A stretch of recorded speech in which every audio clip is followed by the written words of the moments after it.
Hi, my little cupcakes. I have a story to tell you. It's a serious story, but I think you'll enjoy it because it has a good ending. The name of this book is All Different Now.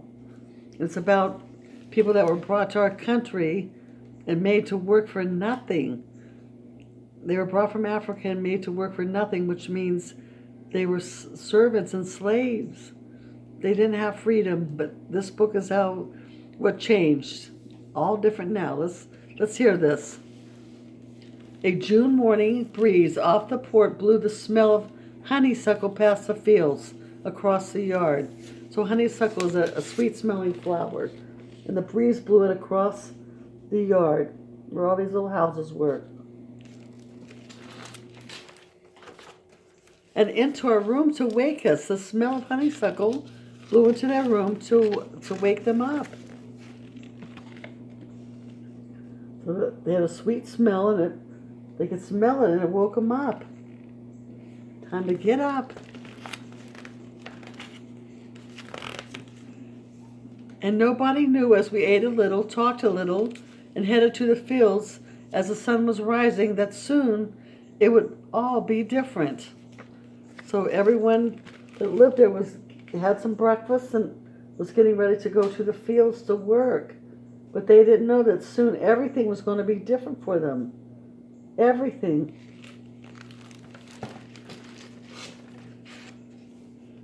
Then we worked and worked and worked some more under that hot Texas sun. So they were in the fields working so hard under that hot Texas sun. It's so hot down there. So very hot, and they're in the fields.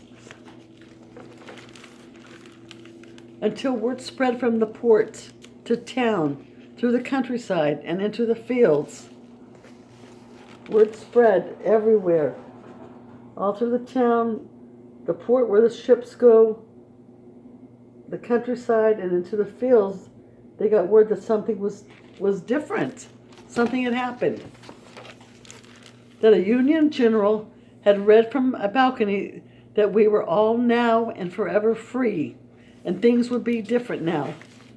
So a Union general who was from the North read that everything was going to be different for these slaves.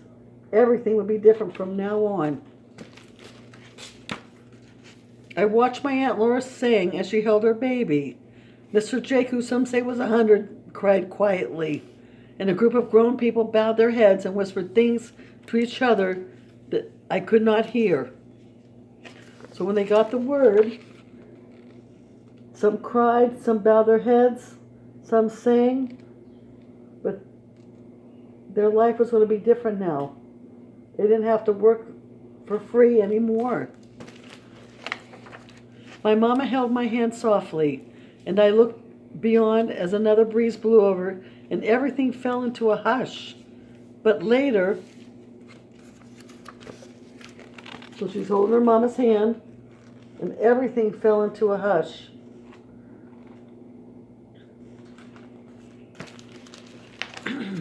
Papa, Mama, the aunts, the uncles,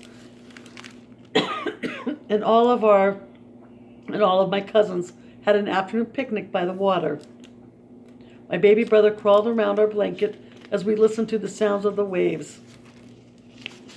So they're having a beach picnic and just relaxing.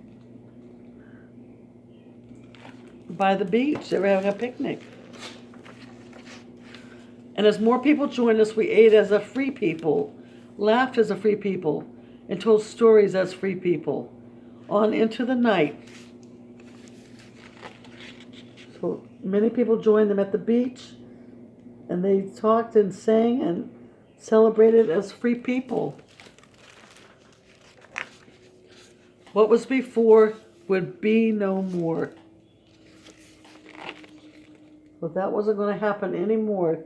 They were no longer going to be slaves for other people.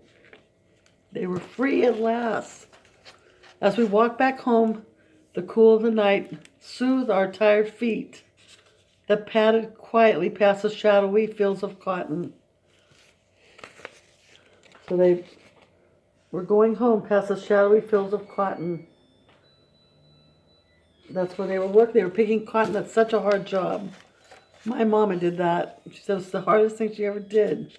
And in the morning, the smell of honeysuckle will wake me again, besides my sister and brother, to a time that will be for all of us. So the honeysuckle smell woke her up again, but it'll be a different time for all of us. A time that's all different now. See, they're packing up. They're going to go find a new way of life. They're free to go as they choose.